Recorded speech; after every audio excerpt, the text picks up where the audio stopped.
You are listening to the Food Systems Podcast, brought to you by the Forum for the Future of Agriculture. Hello everyone, I'm Rose O'Donovan, and in today's edition, we're going to be talking about the findings of the Forum for the Future of Agriculture's recent report on financing the transition to a more resilient and sustainable agri-food system, with none other but Jurgen Tack, the Secretary-General of the European Landowners Organisation. Jurgen, a very warm welcome to you. Thank you very much. So on the basis of this report that came out back in September, do you have the answers as to how to finance the transition to a more sustainable form of agriculture? And perhaps you might talk us through some of the key findings. Yeah.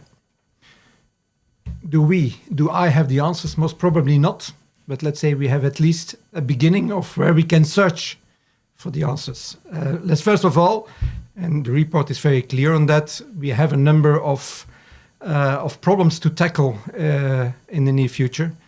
We know that we need agriculture for food security, but at the same time, we know that agriculture is at the basis, yes, of climate change, partly, is at the basis of biodiversity loss, partly, is at the base of nitrogen-related problems, again, partly, but each time it is absolutely playing a role.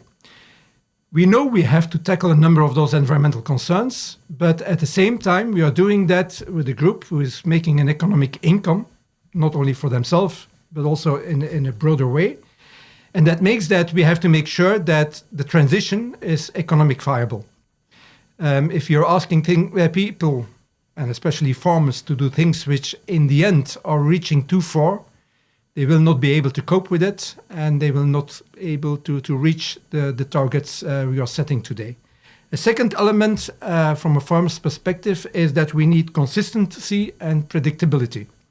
There too, we have to understand that farmers are investing in their company, in the work they do, quite often heavy investments. That makes that quite often they are working with loans of 30 years and sometimes even more. And that makes that, if your policy is changing systematically, it's very difficult to have that longer term perspective from their side. So I do think the document offers a number of, let's say, solutions, is offering a number of ideas to make sure that we are able to bring, let's say, the environmental needs on one side, but also the economic and social needs from the farmer's perspective together. And before now we talk about the Common Agricultural Policy and I suppose the reform that's currently ongoing, let's go through some of those innovative ideas when it comes to financing. What sort of elements are in there that are new, that are fresh, that you're bringing to the table? Because as I understand it, this report is the result of a number of workshops that were carried out at the end of last year. So maybe just walk us through some of the solutions, you say, in terms of financing the transition. Yeah. If you're speaking about financing the transition, there are two immediately clear funding lines. That's a public and a private one. Let's say most of the discussion in the past was on the public one, and even now with the upcoming reform of the Common Agriculture Policy, we are discussing systematically the public one. But I do want to stress that there is also a very important private aspect. And what we absolutely need to do is to make sure that those two are linked in a clever way, so that one is adding to the other and that they are not existing next to each other. So public-private partnerships, is that one option, perhaps? That is certainly one option.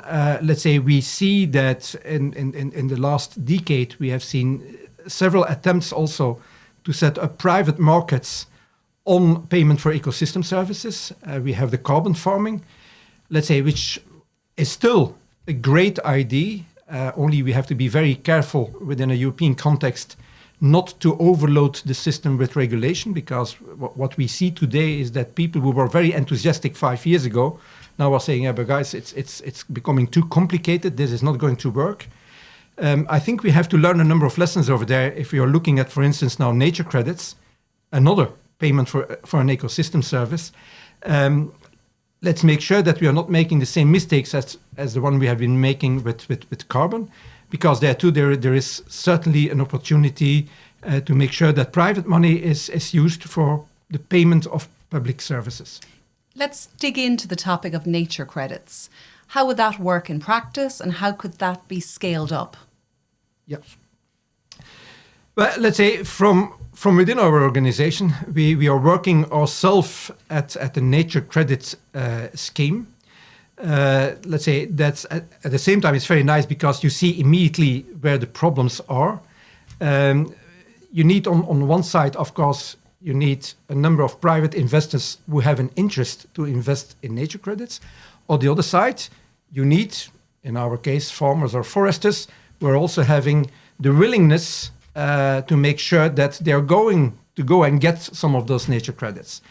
And that makes that, let's say, we have to make sure that, let's say, the two parties are finding each other in a clever way. We have to make sure that, let's say, farmers who are investing in biodiversity, in nature conservation elements, that they are getting a reward, which is, let's say, at least at the level of the input they are making into the system. The demand today from environmental organizations is much, okay, we want to have something which is outcome-oriented. We have to be very careful with that. Let's say I have seen examples of farmers who were investing a lot on nature conservation. I'm going to give one specific example in Flanders, where there was a farmer who did a lot in the northern part of the country to get spoonbills, was making enormous investments, and they got the spoonbill, but 500 meters outside of his farm or outside of his land, and on top of that, on the other side of the border. So it's on the Dutch side. So tricky. Yeah, that becomes immediately tricky because, let's say, the one who is investing says, yeah, but you did not reach your target on your land, but outside the land and even outside of the country. Yeah, and jurisdiction as well, a different jurisdiction, I guess, as well, right? Okay, so yes. So yes, a lot of opportunities, but still a lot of things to tackle.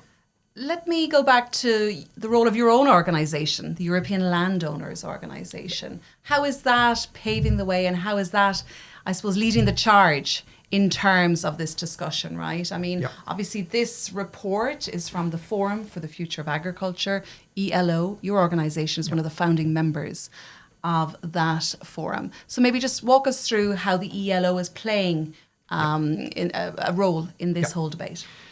Let's say if we are speaking about our members, we are not speaking about farmers or foresters, we are speaking about land managers. Correct, and landowners. A privileged position, I suppose, in many respects, right? Yeah, absolutely, because let's say the land for them is capital. And let's say they want to make sure that their capital remains at least at the same level and preferably increases. And that makes that you have to take a number of environmental measures. Very different with a farmer who's renting the land, where the land is in reality becoming a commodity. And then, you are using your commodity to make a profit. So that makes that often from within the organization on environmental issues, we have a different opinion than, for instance, other farming organizations.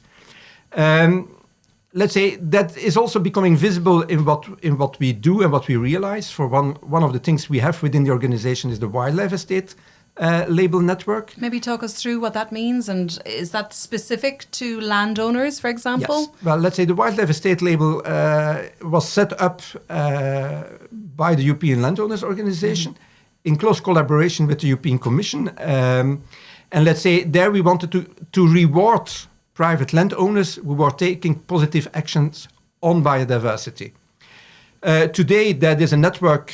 We have close to 600 labels, and we are close now to 3 million hectares, let's say, of private estates, private land, which is really dedicating a lot towards biodiversity and nature conservation. And how are they rewarded, you say? How are these landowners rewarded specifically? Yeah, well, the fact that they get the label, they get the recognition. And let's say up to now, the network has played especially on that recognition. In a number of countries, let's say the fact that you're getting the wildlife estate label is giving you either entrance to certain subsidies, sometimes to certain bank loans at cheaper rates. So in each country there are other benefits, but it's exactly because the demand out of that sector is more and more coming from, okay, nature credits are upcoming, make sure that we have a system where we can participate. Now, what's next for this report? You know, you mentioned about the European Landowners Organisation, and you mentioned specifically that at times perhaps you're in conflict with other farming organisations. Perhaps that became the case during the European Board on Agriculture Food. Have you seen that sort of tension emerge at the ABAF? And what's next for this report? Will this be something that you might even present to the European Board on Agri-Food? Yeah. Let's say, I think that this report is absolutely in the line with, let's say, as well the strategic dialogue as with what we are trying to do within ABAF. Let's say, as this document is not following neither environmental organizations as such, nor farming organizations as such. I think this document has the merit that, let's say, it's bringing the two groups together, which is and has always been the objective also of the forum. Let's say, in a way that, let's say, solutions brought forward are acceptable by both parties.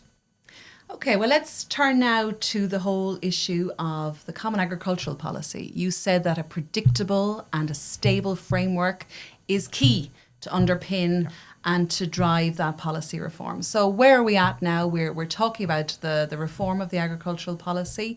What's your take on that? What's your take on the CAP being merged into the single fund?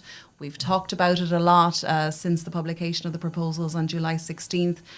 Commission President Ursula von der Leyen has tweaked it slightly. Some might say a slight bit of window dressing. What's your take on that from the ELO perspective and also from the forum's point of view? Let's say on the single fund, we absolutely have a problem. And let me first of all speak from an ELO's perspective. Agriculture is in reality the only common policy we have in Europe. That's also the reason that we have a separate, or have had a separate budget on agriculture. That makes that, let's say, even if the budget is coming from the member states to Europe, it's kept there specifically to be made by agriculture. That makes that even with national plans, where we have seen for the first time that some of the policy is returning to the EU member states, it remains in the hands of the agriculture minister.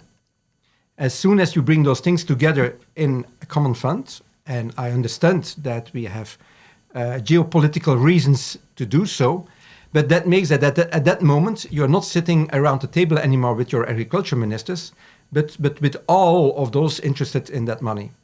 And let's say if there is a decrease in funding for the CAP upcoming, that's something we can probably live with. But what we fear is that on the longer term, let's say within a single fund, that it will be much easier to bring down the budget for agriculture and redistribute it over other topics.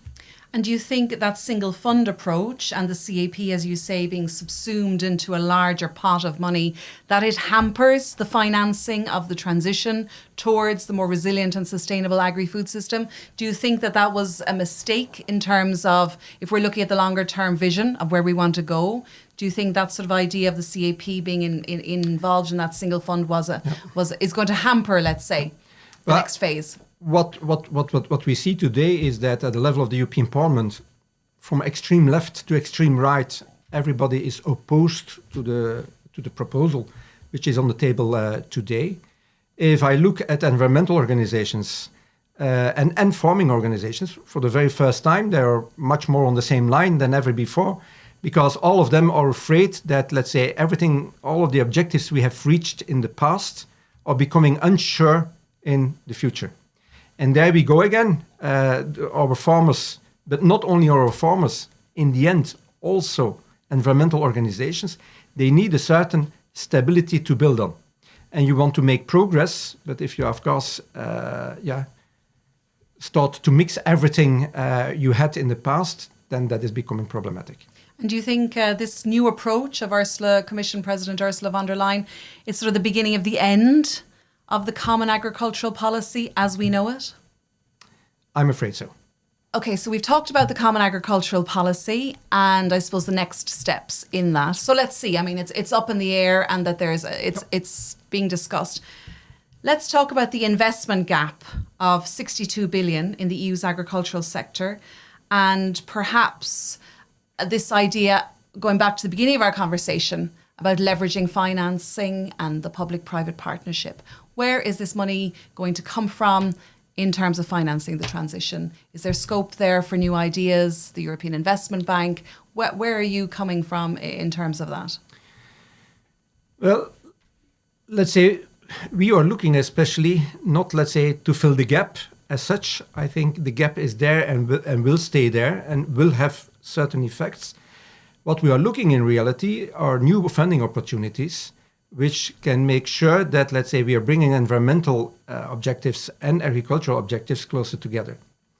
That is something which has been present up to a certain level in former CAPs, but let's say, yeah, there we have to make much more progress. But for me, that is not fully linked to the gap we see today. Let's say the gap will have its effects, and most probably also on a number of environmental aspects, which maybe we will lose.